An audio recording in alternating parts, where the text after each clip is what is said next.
Bienvenidos al programa donde documentamos el efecto de la pandemia en San Germán y el suroeste de Puerto Rico. Esto es parte de un programa de documentar el efecto de los terremotos, huracanes y la pandemia en Puerto Rico que produce el Museo de la Historia de San Germán y el Círculo de Recreo de San Germán con el apoyo de la Fundación Puertorriqueña de las Humanidades y el National Endowment for the Humanities. En el día de hoy tenemos la suerte de contar con dos excelentes profesionales de la salud. En primer término, tenemos al doctor Manuel Ramírez Soto, cirujano y director médico del Hospital Metropolitano de San Germán. Saludos, doctor. Buenas tardes a todos. Y también con el doctor Andrés Gutiérrez, médico de familia, quien también tiene gran experiencia con casos de COVID-19. Vamos a comenzar preguntándole sobre ¿qué es la diferencia de la pandemia Adelante, doctor. Muy buenas tardes a todos. Sí, es importante antes de comenzar esta charla entender lo que es pandemia, epidemia y zona endémica, porque a veces hay confusión sobre los términos.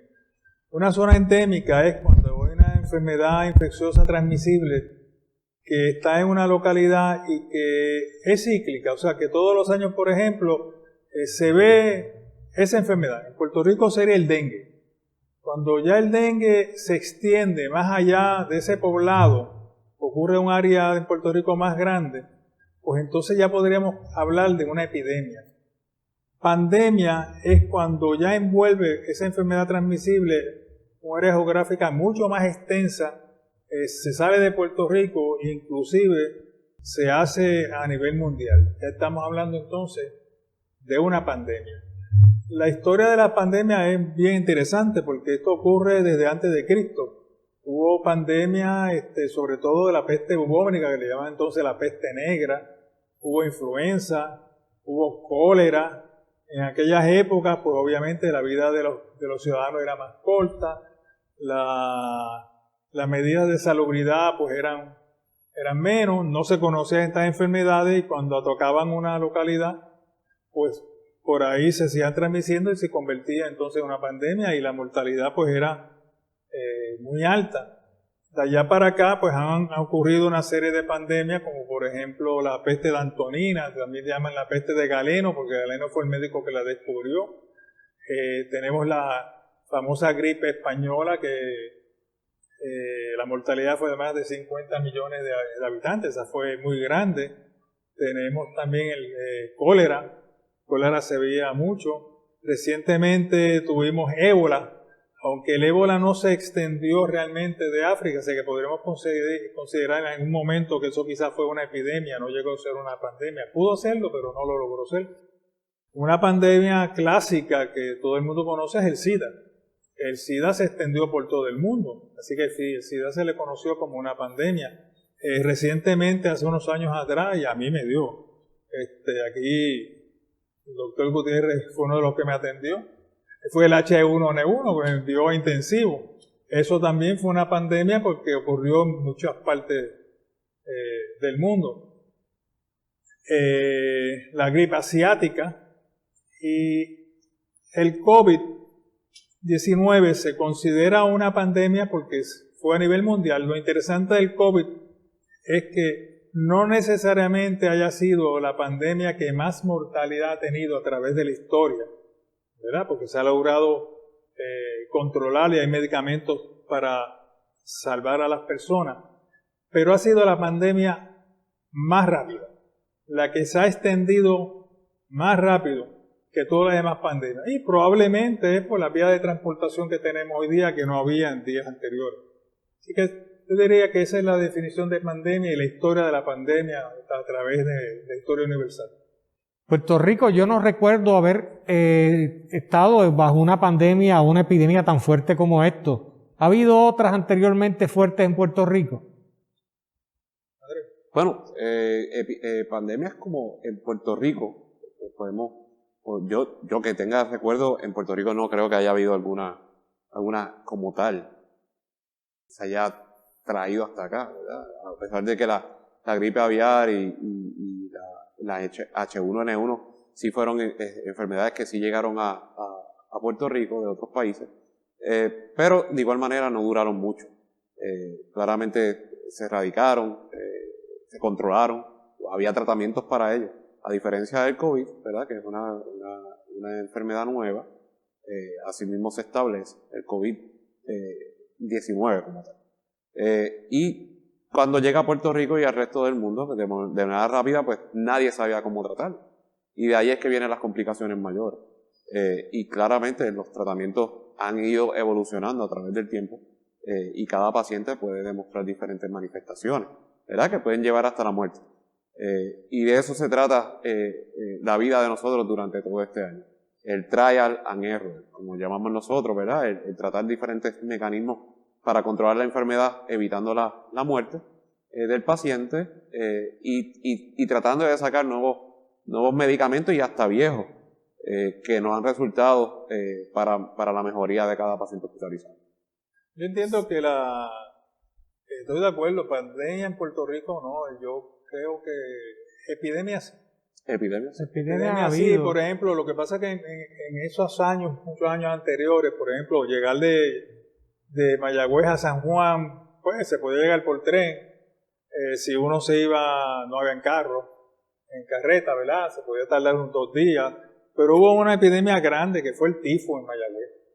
Y yo me acuerdo mis abuelos hablarme de la famoso tifo, que perdían el pelo, mucha gente moría, daba diarreas masivas, no había esos métodos hoy que día que tenemos de la hidratación, pues, y como la población era más pequeña y era más regional, era más fácil de controlar. El dengue también ha sido en algunas ocasiones una epidemia, se ha extendido por toda la isla y hemos visto esas campañas en contra del dengue, que de hecho el dengue ahora mismo estamos hablando mucho del COVID, pero el dengue está por ahí.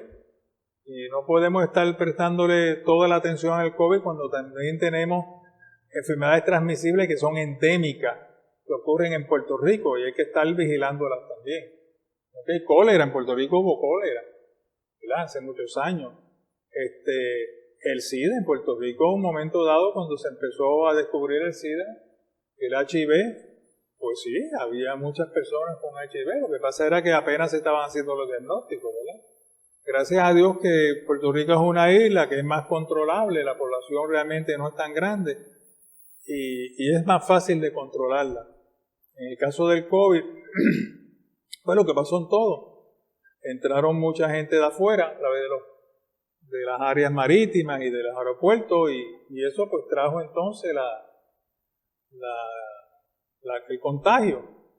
Y hemos visto pues la crisis que eso ha producido en Puerto Rico, porque somos pocos, o sea, no es lo mismo 1% en Puerto Rico de mortalidad que 1% en otros países que tienen mucha más población. Claramente entendemos que la pandemia como tal se salió de proporción. Sí, empezó en China, ¿no? Empezó en China, se subestimó, ¿verdad? Los países, las autoridades de los diferentes países subestimaron la capacidad del virus de poderse extender a tantas áreas del mundo y no se atendieron a tiempo. Entiendo yo que ya cuando se dieron cuenta de que la pandemia existía, ya era tarde, ya había millones de personas contagiadas. Hoy día en Puerto Rico, ¿cómo estamos? O sea, hoy día los números más o menos. El número estamos en 16 de enero del 2021. 16 de enero del 2021 actualmente se han diagnosticado por prueba molecular 80,000 casos. De esos 80,000 casos han habido casi 1.700 muertes al día de hoy. Claro, de esos 80,000 casos, gran cantidad de personas han mejorado, no todo el mundo ha fallecido, como podemos ver, ¿verdad? Que son 1.700 muertes al momento, al día de hoy, ya casi un año de haber declarado la enfermedad como pandemia a nivel mundial. Así que ciertamente sí, yo entiendo que subestimamos la capacidad del virus de poderse extender. Recordemos que el virus en Puerto Rico empezó a llegar por una persona que fue a un concierto de salsa, que fue el panameño que llegó a Puerto Rico positivo a coronavirus y se trató de hacer un tracing de todas las personas que estuvieron en ese momento, en ese festival de salsa, para ver si había habido algunos contagios. De seguro ahí hubo muchos y podemos recordar también del primer caso que estuvo hospitalizado en Puerto Rico, que fue aquel americano en aquel crucero que volaron al área de Mayagüez. Y de igual manera un italiano en el área de San Juan, que fueron los primeros casos hospitalizados en Puerto Rico, y todos fueron extranjeros. Pero aún así teníamos y tuvimos durante todo este año los aeropuertos abiertos y millones de personas acudiendo a nuestro país con pasajes mucho más baratos que el usual, y claramente el turismo se mantuvo allí. O sea, que realmente no había, esa era la pluma abierta de casos, realmente que nunca se pudo controlar. También ha habido 80.000 casos y 1,000 y pico de muertes, son las estadísticas, pero hay otra estadística que se trató de empezar a llevar y pues por alguna razón no se llevó porque no había los recursos o las herramientas para poder llevarla, y es las secuelas del COVID. Miren, el virus del COVID no es que mata a la persona, son las complicaciones que el virus produce, y entre eso es pulmonar. Y ese paciente que termina un intensivo y termina un respirador, las probabilidades de que salga ese respirador son bien poquitas. Por eso se prefiere tratar de no entubar al paciente y ponerlo en respirador. Pero aún así, si sale del respirador, y aún así si no está en respirador y lo tienen con una mascarilla con oxígeno a presión, las complicaciones pulmonares son altas, y entre eso es fibrosis pulmonar.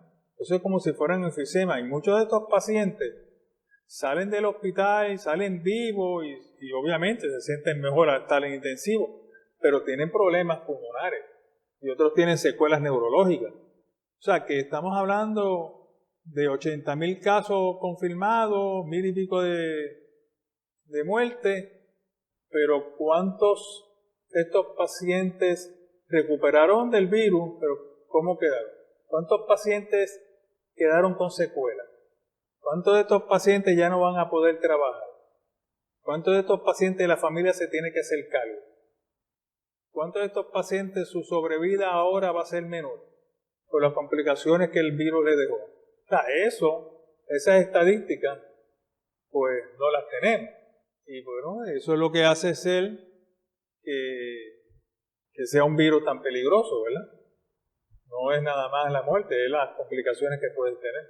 Claro, y en el día a día uno va viendo, ¿verdad? Los pacientes que ya han salido de la enfermedad aguda, ¿verdad? Y como dice el doctor, las secuelas, ¿verdad? Pulmonares, pueden ser cardíacas de igual manera, las inflamaciones del pericardio, las condiciones, los fallos renales, ¿verdad? Y claramente igual manera los problemas emocionales, que eso es un tema claramente que ya desde el principio lo veíamos venir, ¿verdad? Que son las crisis emocionales, las depresiones, las ansiedades. De toda la familia. De toda la familia, claramente, sí. Porque al paciente estar enfermo y al estar acuartelado o en cuarentena o hospitalizado, tiene que estar solo. Y es triste uno enfermo pasar una enfermedad solo, sin su familia, y en el peor de los casos morir hasta solo, ¿verdad? Que en la mayoría de los casos cuando los pacientes se complican en los hospitales.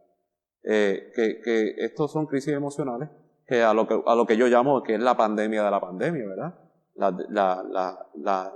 La desestabilización de la parte emocional. Fíjense que ese efecto emocional que ha tenido la crisis del COVID no es nada más en las personas afectadas.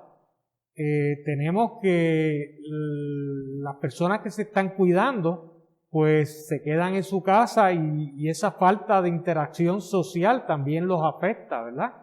Me imagino que tiene un aumento en...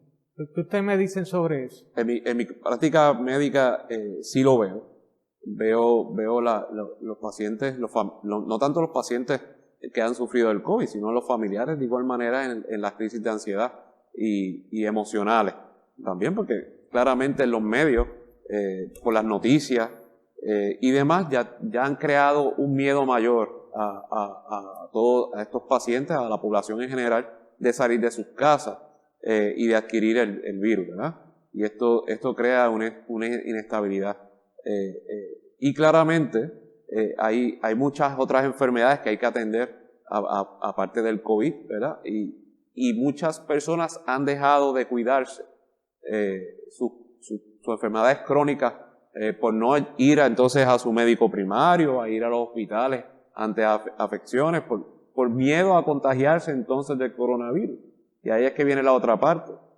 Las muertes no asociadas o las complicaciones no asociadas al coronavirus como tal, sino a las complicaciones del paciente enfermo por no atenderse sus enfermedades por miedo a contagiarse entonces del COVID. Entonces es una parte que es una batalla mental lo que están cursando ahora mismo los pacientes. Eso es cierto, porque mira, por ejemplo, en la práctica mía, pues hay muchos pacientes pues que llegan a la sala de emergencia. Y yo les digo, pero ¿por qué no viniste 2 semanas antes, 3 semanas antes, 1 semana antes? No, por el COVID. Los pacientes que hay que llamar y decir el COVID.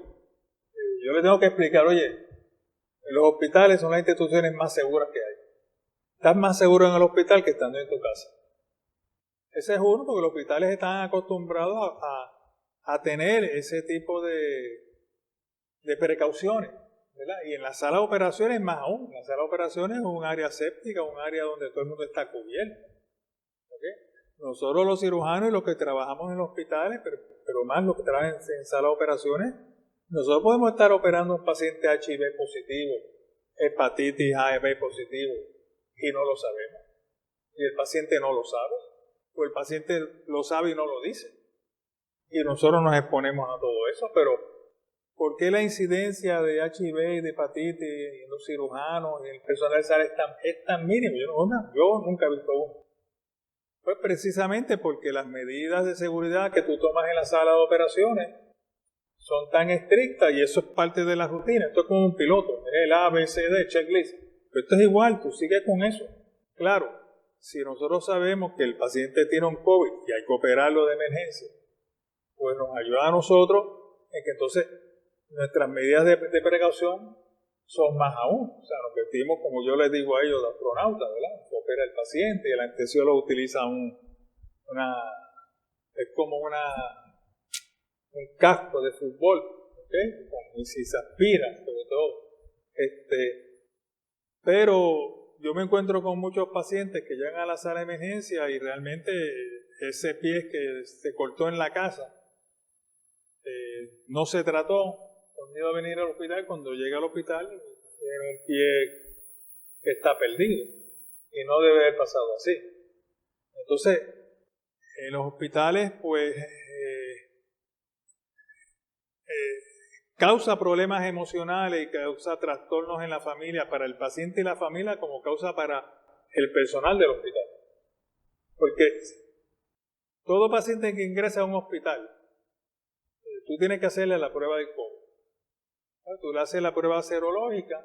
Hoy día, a partir de hace más o menos como 3 semanas, ¿verdad? Tenemos el antígeno, pero todas esas pruebas tienen unos falsos negativos y unos falsos positivos. O sea, todas esas pruebas tenemos que corroborarlas con la prueba molecular, lo que le llaman el PCR. Y el problema con el PCR es que no todos los hospitales de Puerto Rico tienen la máquina para hacer PCR. Y lo que tienen la máquina para hacer el PCR es una máquina pequeña que te hace 2 pruebas. Entonces, a veces no tienen los reactivos. Por eso, esas muestras que son las de la nariz hay que mandarlas a San Juan para que entonces el Departamento de Salud las procese y no se procesan en 24 horas. A veces tardan 3, 4, 5 o 6 días. Entonces tú tienes que poner ese paciente en un área aislada, ¿verdad? Causándole ansiedad a ese paciente y causándole ansiedad a la familia, porque no puede entrar a ver el paciente. Y el médico cada vez que va a ir a verlo, la enfermera se tiene que vestir. O sea, aparte de la ansiedad que le causa al paciente, le causa ansiedad al médico, le causa ansiedad al personal, le causa ansiedad hasta el personal que tiene que limpiar y que tiene que recoger los desperdicios, hasta el paciente, el personal que tiene que llevar la dieta. Y todo el mundo está así. Ya en los hospitales, pues ya esto es como una rutina. Ya prácticamente todos los hospitales tienen un área que separaron para casos sospechosos de COVID, que la mayoría entran como sospechosos y la mayoría salen negativos cuando vienen estos resultados. También hay casos que tú te puedes salir con un COVID positivo, no tienes síntomas, eso después Andrés lo va a discutir, y son los casos que tú no tienes que hospitalizar, porque porque no tiene síntomas. Tú lo puedes mandar a la casa con las instrucciones bien claras de que tiene que guardar una cuarentena, que se tiene que volverse a hacer la prueba molecular, que tiene que estar en un cuarto con su baño, que no puede salir del cuarto, que todos los utensilios que te van a usar tienen que ser los mismos que tienes de él y que la gente que vive en esa casa se tiene que separar. Eso es un problema, porque tú le puedes explicar a una persona que se va a ir para la casa con esas instrucciones y tú estás bien seguro que esa persona va a llevar esas instrucciones en la casa. Pues mira, yo te puedo decir que en unos casos sí, en la mayoría no. Porque yo he visto pacientes que se les ha explicado y a las 2 semanas toda la familia de la casa llega a la sala de emergencia y todos están positivos para COVID. Entonces, ya hoy día, pues ya el sistema de monitoreo, de lo que llaman de tracing, ¿verdad?, de seguimiento de ese paciente que dio positivo, está siendo más efectivo. Pero la llamada telefónica no debe ser lo único. Con un paciente que dio positivo al COVID, ¿cómo usted te siente? Pues estoy bien. ¿Te dio fiebre? No. Me siento, ¿tienes mareo? No, estoy muy bien. Oye, ¿y cómo tú sabes que ese paciente está en la sala viendo televisión con los restos de la familia? Y ahí es donde viene el contagio. Y muchos de esos te pueden contagiar con el COVID si ser asintomático y estar por ahí transmitiendo la enfermedad. Y eso representa el 56%. Pero Andrea, háblame de los síntomas y cuáles son los criterios para mandarlo a la casa. Y los criterios, yo te voy a decir una cosa. Yo he visto y yo le he dado orden en sala de emergencia. Ese paciente no es confiable. Lo ingresas y lo pones en la unidad de COVID hasta que tenga un PCR negativo. Y eso es un problema, porque ese gasto de ese paciente lo absorbe el hospital. Planes no pagan eso. Porque el criterio es que no tiene criterio para hospitalizarlo. Bueno, el criterio es social. Estoy evitando una propagación del virus a una persona que yo sé que no es confiable. O cógete un ambulante. ¿Qué vas a hacer con el ambulante? ¿A dónde lo vas a enviar? Si tiene el oxígeno bien, no tiene mareo, no tiene dolor de cabeza, pero está positivo, ¿dónde lo vamos a enviar? Mira, hay que ingresarlo. Lamentablemente hay que ingresarlo y hay que velarlo, ¿verdad? Algunos se complican. Otra cosa es que tú lo mandas a la casa y a los 3 días se complican. Andrés. No, de hecho, estaba diciendo que el 56% de los contagios claramente son comunitarios, ¿verdad?, y de personas asintomáticas en la mayoría de los casos. Los jóvenes típicamente suelen cursar su enfermedad de forma asintomática. Esos son los más peligrosos, porque son los que están por allí en la casa todo el tiempo, compartiendo con sus familiares, sin mascarillas claramente en su casa. Así que esos realmente son los contagios que estamos viendo. No son en las playas, no son en los restaurantes, no son en el shopping, no es en el correo. O sea, no hay data que especifique que los contagios como tal son en esas áreas que usualmente por orden ejecutiva las cierran. O sea, debemos entender que la mayoría de los casos y los contagios son en nuestras casas, donde usualmente estamos sin mascarilla, sin distanciamiento. Son contagios comunitarios. Y ahí es que debemos entender esa parte muy bien. Los pacientes, en su mayoría, que son los que yo veo en el consultorio, que son COVID positivos, o que tienen la sintomatología que relaciona, ¿verdad?, lo que podría ser un COVID-19, usualmente vienen con cansancio, pueden venir con falta de olfato, falta de gusto, fiebre, como un catarro, ¿verdad?, una tos seca, es lo que usualmente ellos refieren sentir. Pero sí los veo respirando muy bien, con una oxigenación saludable por encima del 92%, 95% de saturación. Pues claramente mi recomendación siempre va a ser que se vayan a su casa, aislarse en su hogar, como bien mencionó el doctor, y darle seguimiento a diario. Yo personalmente los sigo a diario por llamada telefónica y los sigo, ¿verdad? Primeramente en la primera consulta determino un día aproximado de posible contagio para yo saber cuáles son los días críticos en los cuales ese paciente se pudiera complicar. Y esos días usualmente pueden ser entre el 7 y el 10. de evolución de sintomatología. Esos días son los que más pendientes debo estar de ese paciente, y claramente el paciente debe mantener la comunicación efectiva conmigo para saber y determinar si ese paciente está desmejorando y tenerlo que enviar entonces al hospital. De otra manera lo mantienen en sus casas bien hidratado, con el uso de sus medicamentos para la fiebre, complejos vitamínicos y claramente ante la expectativa de poderse mejorar en un momento dado. Así que realmente es mantener el sistema inmunológico saludable para poder combatir la enfermedad. Así que de esta manera lo alejo del hospital y claramente evito la sobrecarga en los hospitales. Oiga, esta pandemia en el suroeste y en todo Puerto Rico y todo el mundo ha tenido un efecto grande en la educación, ¿verdad?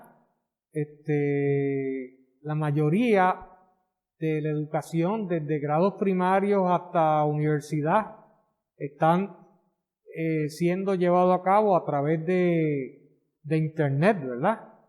El Zoom se hizo famoso porque era una herramienta de computación que permitía las videoconferencias fácilmente y fue de las primeras y ahora hay otras, o siempre ha habido otras, pero quiero decir que la experiencia de ustedes en las escuelas, el correo, cuando yo paso yo siempre veo una fila larguísima de gente porque tienen el distanciamiento, poca gente adentro. En Navidades yo veía la fila que pasaba a la cajetera, daba la vuelta en el parking, estacionamiento del correo. Las tiendas, o sea, ha habido mucho cierre también de negocios. Y uno va a un negocio ahora y tiene que esperar muchas veces afuera en lo que le llega el turno y se toma más tiempo. Los restaurantes pasa lo mismo, ha habido mucho cierre de restaurantes, ¿verdad? Bueno, esta pandemia de COVID le ha cambiado la vida a todo el mundo. Y no podemos pensar que vamos a regresar a como éramos. Y en algunos casos, como la de educación, ha acelerado la tecnología. Y me explico. En esta área, yo no he ido a San Juan. Hace meses que no he ido a San Juan. Y en la área donde nosotros vivimos, fíjate, yo entiendo que aquí la gente se está cuidando bastante bien. En el correo todo el mundo lleva su mascarilla, su distancia. En los hospitales tú ves todo el mundo con su mascarilla, los pacientes tienen su mascarilla, en el correo, en los mismos restaurantes yo veo que guardan su distancia y su mascarilla. O sea que yo no creo que en esta área, en mi percepción, ¿verdad?, haya habido tantos casos de COVID como lo hay en San Juan o en Bayamón. Son muchísimos. ¿Sí? Ese por ese punto. ¿Que los restaurantes han sufrido? Sí, sufrieron, porque acuérdate que con el lockdown no podían abrir, tenían el sistema de hacer la comida y te la llevaban.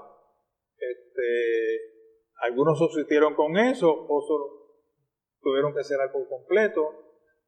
Las tiendas tuvieron que cerrar, o algunas no se podían mantener, aún con la ayuda del gobierno federal y estatal ocurrió por un tiempo, ya después pues no ocurrió, ahora creo que viene otra ayuda de nuevo.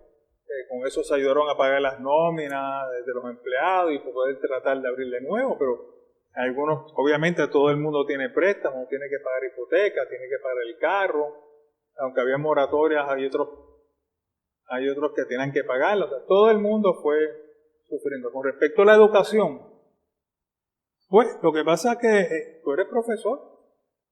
Las universidades ya venían dando clases online. Y en Estados Unidos se dan clases online, de que dan grados universitarios online, eso no es nuevo, eso es viejo. Lo que pasa es que en Puerto Rico no estamos preparados para hacer eso, no estamos, al igual que la tecnología que está ocurriendo en otros países avanzados. Y entonces esto lo que hizo fue, como que de sopetón ahora todo el mundo tiene que empezarse a dar online. Y miren, eso va a seguir online. Va a seguir online, aunque la pandemia acabe y regresemos a los salones de clase, el futuro de la educación está en online. Y no es porque yo crea en eso, que a mí no me gusta. pero yo soy de la vieja guardia. Yo ahora mismo estoy estudiando en la universidad, y no me gusta. Pero hay otros muchachos que sí les gusta. Acomodan las clases a su tiempo, pueden trabajar mejor. Yo entiendo que el costo para las universidades es menor, no sé, pero el futuro es estar online. Los seminarios se cogen online. Ahora mismo yo estoy cogiendo unas clases de educación continuada obligado, tengo que cogerlas online. Pero nosotros no estábamos preparados para eso. Es la realidad. Y ahora, pues, yo no voy a decir el gobierno, pero el sistema va a tener que ver que no puede regresar para atrás. Podrá regresar a los salones de clase, pero tiene que enseñarle a ese muchacho a usar su laptop. Tiene que enseñarle a ese muchacho a saber usar el internet. Mire, no hay biblioteca. Vayan a una biblioteca, vayan aquí a la biblioteca de San Germán, eso está cerrado. No hay biblioteca. La universidad tiene su biblioteca cerrada. Hoy todo el mundo busca la información en internet. Pues tienes que enseñarle a buscarla y dónde encontrarla. O sea que la educación sí se afectó. Es obvio, y se afectó en las escuelas, sobre todo en las universidades más o menos, en las escuelas. Pero se afectó también porque no estábamos preparados para esto. Estábamos en la tecnología, estábamos quedándonos atrás. ¿Okay? Como nos estábamos quedando atrás en la tecnología médica. Y cuando yo tecnología médica, yo soy cirujano, yo voy a seminarios en Estados Unidos y yo veo muchos instrumentos y veo máquinas nuevas que tú dices, guay, me gustaría hacer eso. Y cuando vienes a Puerto Rico no te encuentras con eso. Y tú dices, pero oye, ¿por qué no puedo obtener eso y cuánto cuesta?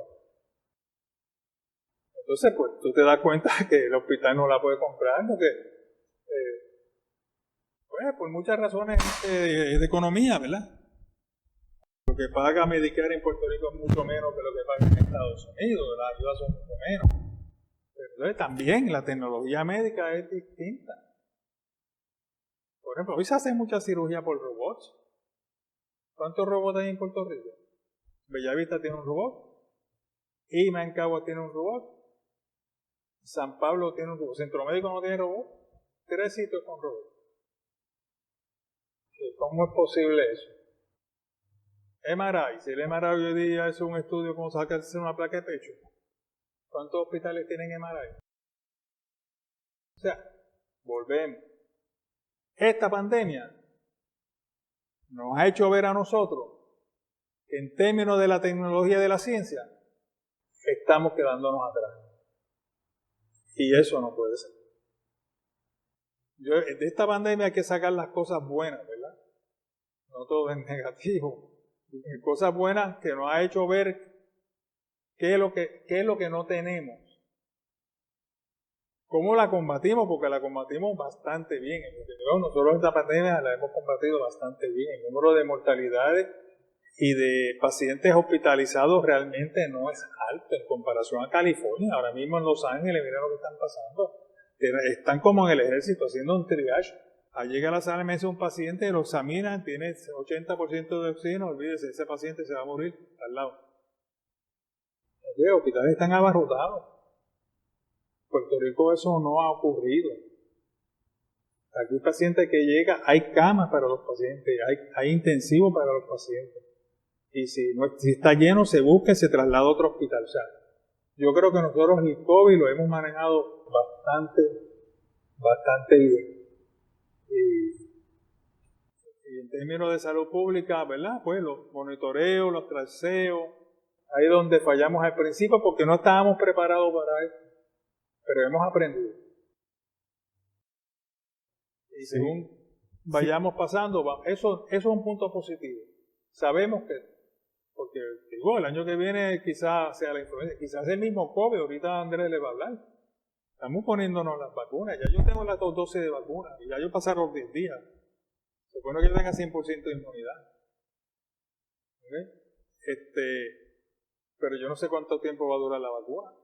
No se sabe. Se habla que hay que ponérsela anualmente, como la influenza. O sea, no se sabe. Pues tenemos que estar pendientes. El COVID ha mutado ya 4 veces. Hay más de 1000 tipos de COVID. 12.000 mutaciones actualmente a nivel mundial. 12.000 mutaciones a nivel mundial. Hay 4 que se asemejan al COVID-19. Hasta ahora de las vacunas, esas mutaciones las puede manejar.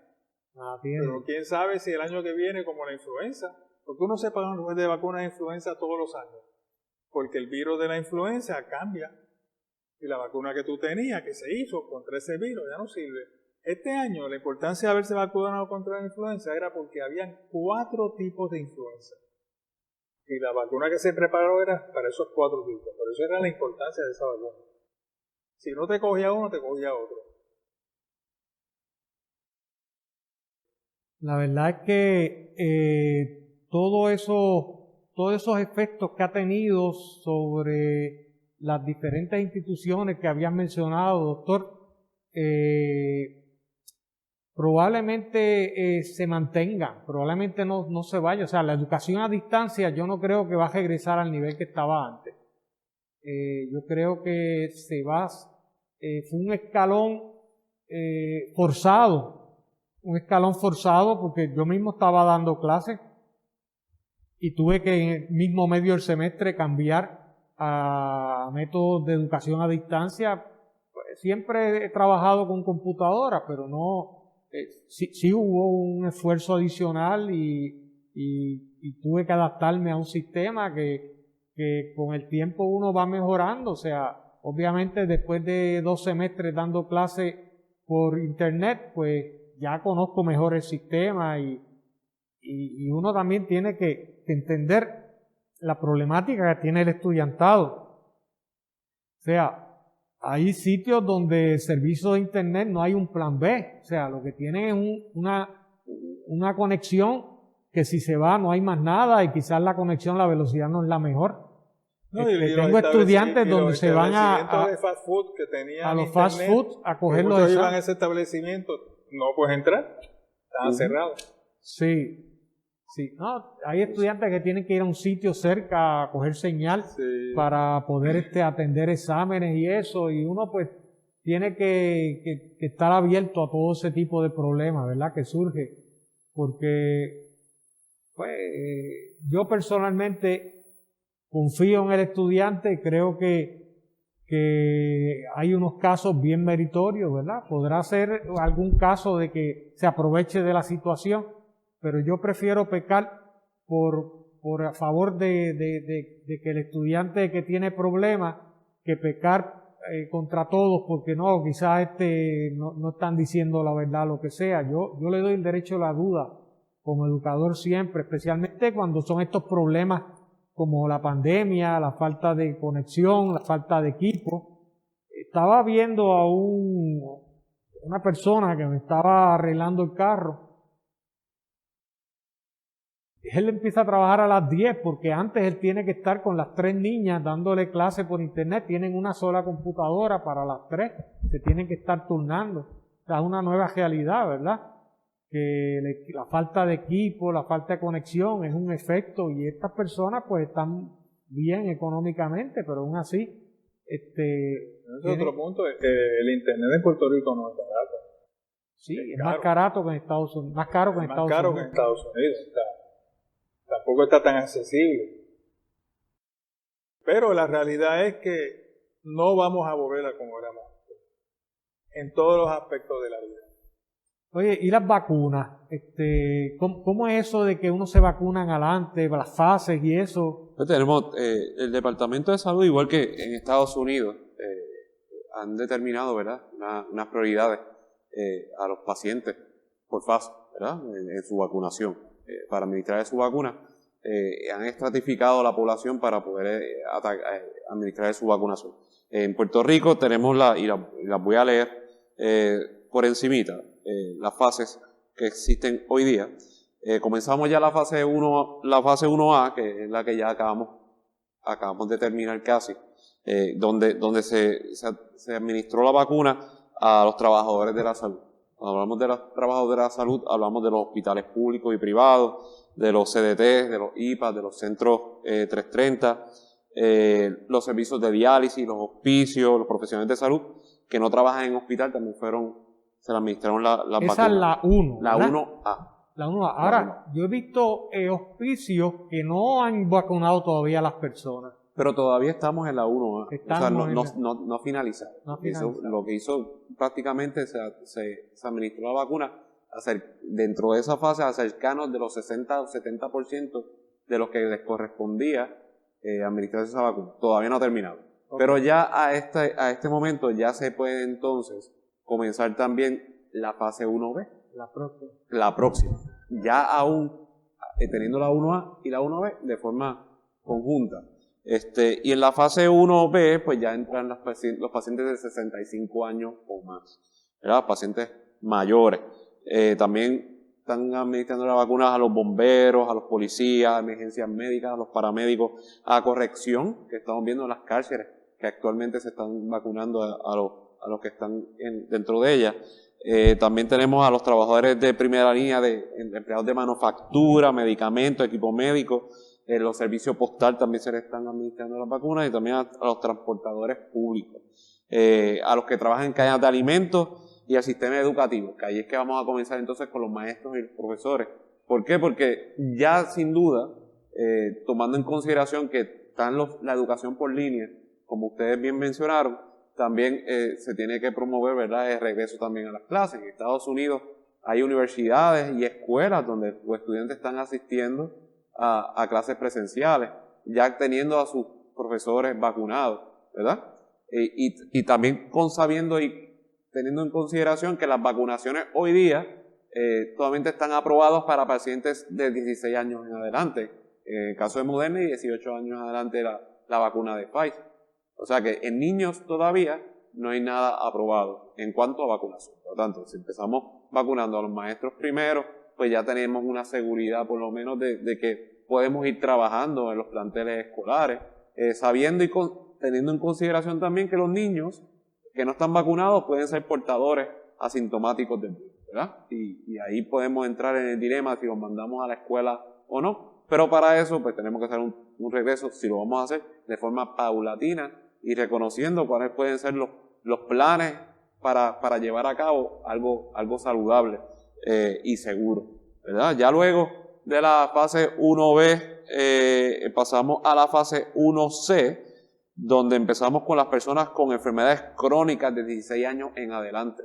Sabemos los cardíacos, los diabéticos, los asmáticos y demás, ya están dentro de esa fase 1C, que en cualquier momento puede comenzar, no tenemos que terminar la fase 1B para comenzar la 1C. ¿Y quién decide que empiece? ¿El secretario de Salud? Eso comienza el secretario de Salud y la Guardia Nacional, que son los que han encargados de ver cómo van manejándose las ferias que están abriendo en los diferentes sitios, ¿verdad? Ya comparado con el principio, cuando comenzamos la vacunación, los procesos han mejorado grandemente, ya se han abierto muchos más centros de vacunación, lo que ha dispersado las aglomeraciones de las personas en los diferentes sitios para poderse vacunar.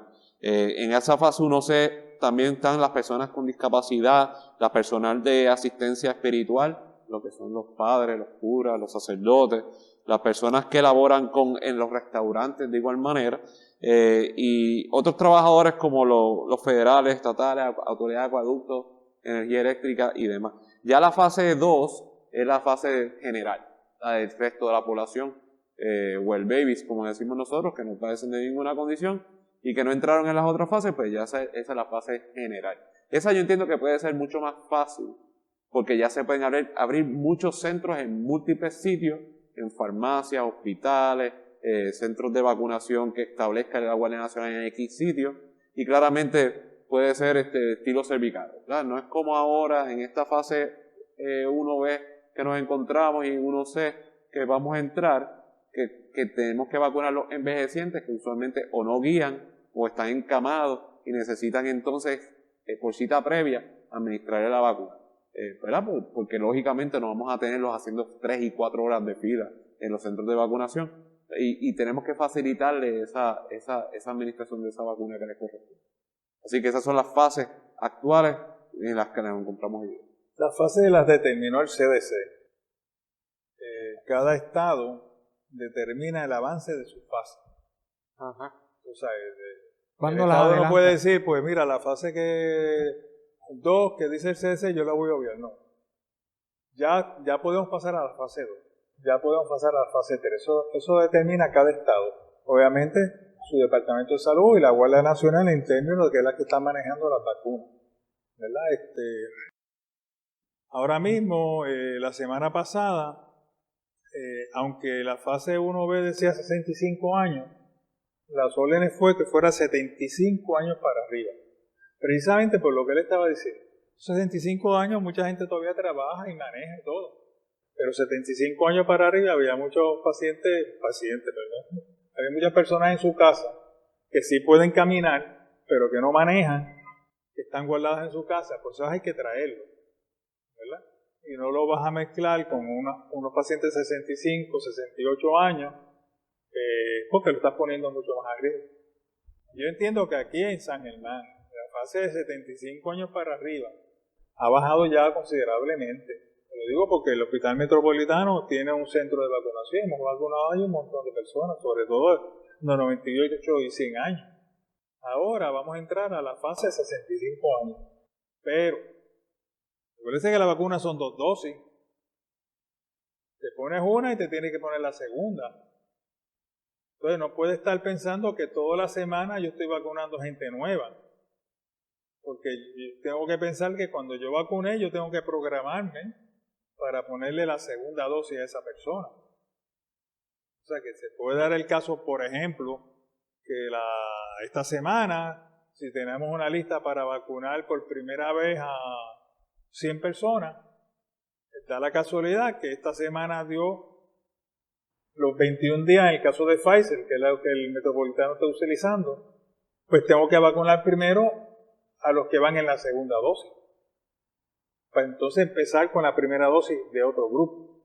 O sea, la gente, lo digo para que se metan bien eso en la cabeza, no piensen que es que no quieren vacunar o que hay muchos trastornos. Entonces lo otro es tedioso el proceso. Hay que llenar un papel por delante y por detrás, que es del CDC. Después hay que llenar 2 papeles más una tarjeta. Todo esto es obligatorio. Y hay que llevar un registro con el número de teléfono, dirección postal o dirección electrónica, porque hay que asegurarse que esa persona va a recibir su segunda dosis. ¿Me explico? Si hoy vacunamos por primera vez a 100, tenemos que tener un registro de esas 100 personas. Porque esas 100 personas se tienen que vacunar dentro de 21 días. Y cuando lleguen los 21 días, a nosotros nos van a entregar 100 vacunas para esas personas. ¿Es el no para mismo otras. tiempo para Pfizer y para Moderna, para los dos tipos? ¿Perdón? Son 21 días para la Son vacuna. 21 días es para la vacuna Pfizer. 21 de diferencia entre la primera dosis y la segunda dosis. Para Moderna es entre el primer día y los 28 días. Eso es Moderna. Pero las vacunas, miren, él le va a hablar ahora de los tipos de vacunas, porque ahora mismo tenemos 2 vacunas, pero ahora van a salir más vacunas. Y las primeras que están saliendo, pues son bien similares en términos de cómo están hechas. Las nuevas que van a salir a partir de marzo, pues ya empiezan a cambiar. Y acuérdense, según vaya pasando el tiempo, cada farmacéutica que está sacando sus vacunas nuevas va mejorando. No necesariamente la fórmula, va mejorando cómo hacerla. Por ejemplo, Pfizer pues necesita estar esa vacuna congelada, unos congeladores que en Puerto Rico prácticamente nadie los tiene. La Guardia Nacional tuvo que comprarlo, porque hay que congelarla básicamente. Entonces tú la traes descongelada y te dura 5 días. Moderna tienes que congelarla, pero no las temperaturas de Pfizer. Y ahora cuando salga la nueva, que es la británica, AstraZeneca, pues esa ya no necesita esa congelación. O sea, ellos se dieron cuenta que estaban teniendo ese problema, no en el tipo de vacuna, sino en el almacenaje. Entonces lo fueron mejorando, el punto que las AstraZeneca, pues, prácticamente lo pones en la nevera de la casa. Sí, en la nevera de la casa y puedes tener la temperatura y se mantiene. Que cada cosa va mejorando. Las vacunas, hay que vacunarse. Punto. eso de que algunas personas que digan, opinen, no, porque le tengo miedo, porque ¿qué puede pasar? Miren, hay que vacunarse. Usted se vacunó contra el polio, usted se vacunó contra hepatitis, usted se vacunó contra el tétano, usted se vacunó contra el neumococo, contra el herpes zóster. Mire, hay que vacunarse. El COVID mata o te deja incapacitado. Y este tipo, yo me resisto a llamarle vacuna porque es algo completamente nuevo. Nuevo. Esto no es una vacuna como el tétano toxoide, como la vacuna de la hepatitis. Esto es una vacuna hecha genéticamente en un laboratorio. Creado con ingeniería genética. No se asemeja a nada de las vacunas que nosotros normalmente conocemos. Así que cuando una persona me dice es que me puede dar COVID, no te puede dar COVID porque no te están inyectando COVID. No te puede dar COVID porque no te están inyectando COVID. Esto es completamente nuevo.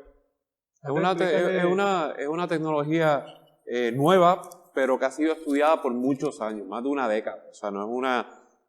cuando salió el SARS-CoV-1, ¿verdad? Para los 2008, 2009, ya esta tecnología se está empezando a ver y ha sido estudiada por muchos años. Es una nueva tecnología, pero que ha sido estudiada por muchos años, o sea, que es de forma certera. No es mucha gente dice por allá, eso es nuevo, eso hay que esperar.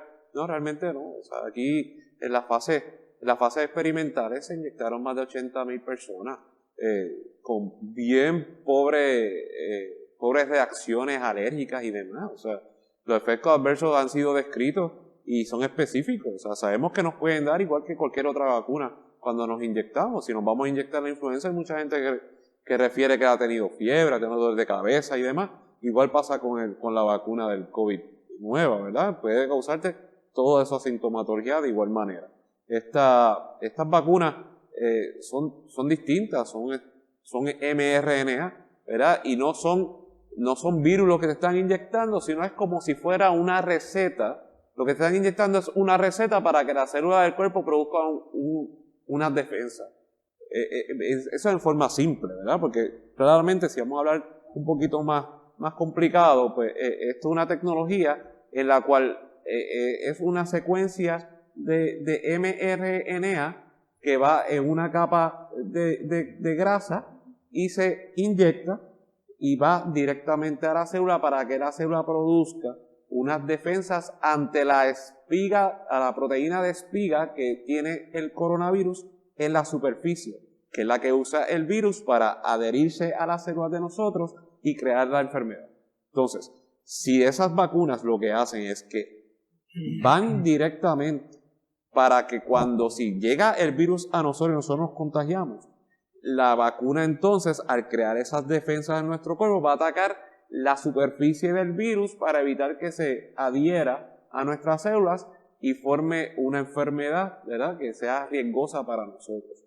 Y claramente hay que dejar saber que al estar con COVID, con la vacuna ya administrada, no quiere decir que no nos podemos infectar del COVID. O sea, podemos infectarnos, pero evitando, ¿verdad?, que se complique la enfermedad. Eso es lo que quiere decir, eso es lo que hace generalmente la vacuna. La vacuna va a crear unas defensas y nos van a proteger ante la complicación de nosotros contagiarnos del virus común. Por lo tanto, uno tiene que tomar en cuenta que uno debe continuar con las medidas de distanciamiento y mascarilla aún estando vacunado, porque el riesgo a contagiarte va a existir. Y claramente cuando hablamos de un 95% de efectividad de la vacuna, todavía existe una población que va a estar, ¿verdad?, un 4% de la población que va a tener la vacuna, que puede ser que se pueda complicar y que la vacuna no le funcione, ¿verdad? Esa es la efectividad. Y no existe ninguna vacuna en la faz de la Tierra que sea 100% efectiva. Y eso es bien importante también reconocerlo.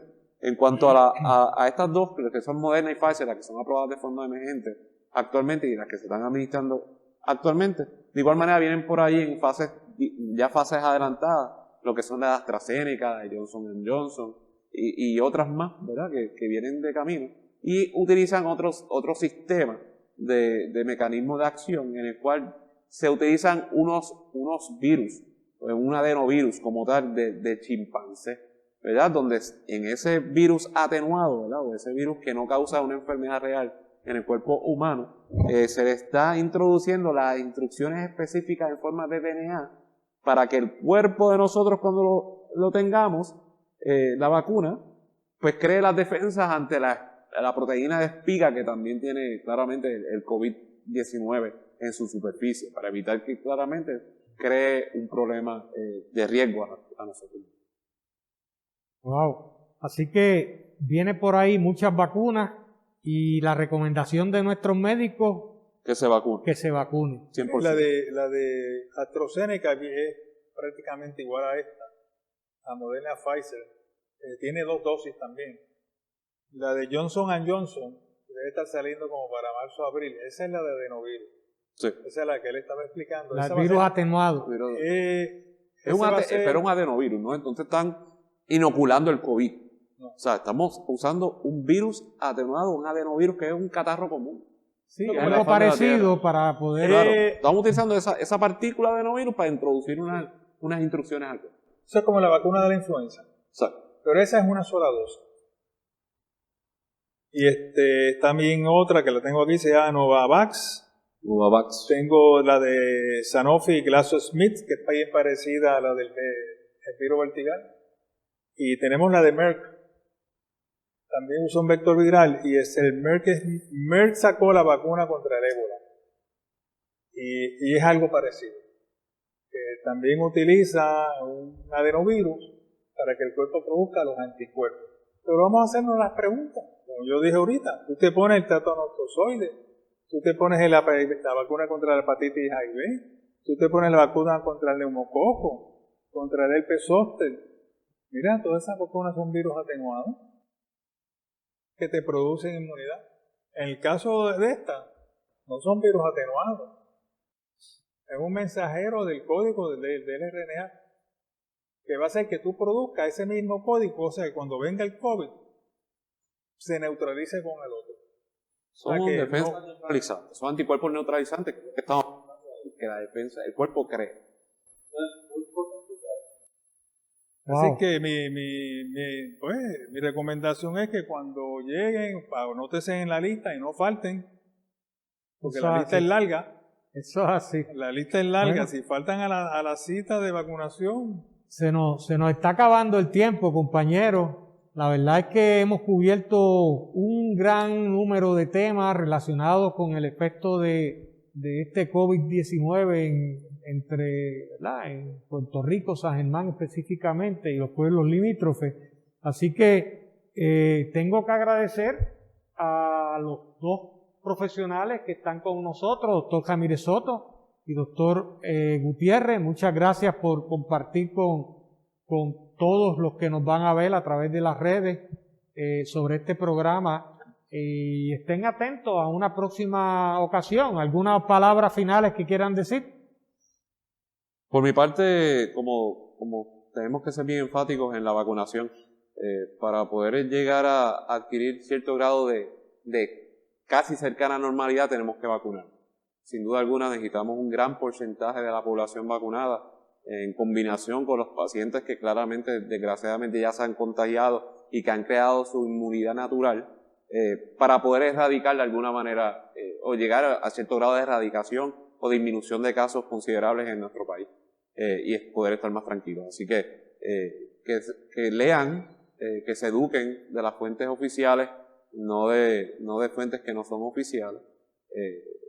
La información está, todo depende, ¿verdad?, del cristal con que la miremos, pero para eso nosotros estamos los profesionales de la salud, para aclarar todo tipo de dudas.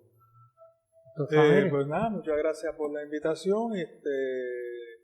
Los centros de vacunación van a ir aumentando según vayamos pasando de fases. ¿Okay? Ahora los centros son más pequeños porque la población es más pequeña, pero según vayan pasando de fase, las farmacias comunitarias van a vacunar. Tengo entendido que ya las iglesias tienen programas para también vacunar. O sea, va a haber muchas áreas donde vamos a poder hacer la vacunación. O sea, que no se desesperen, pero vamos a llegar. Pues muchas gracias a ustedes dos por apoyar esta iniciativa del Museo de la Historia de San Germán y del Círculo de Recreo. Así que hasta la próxima.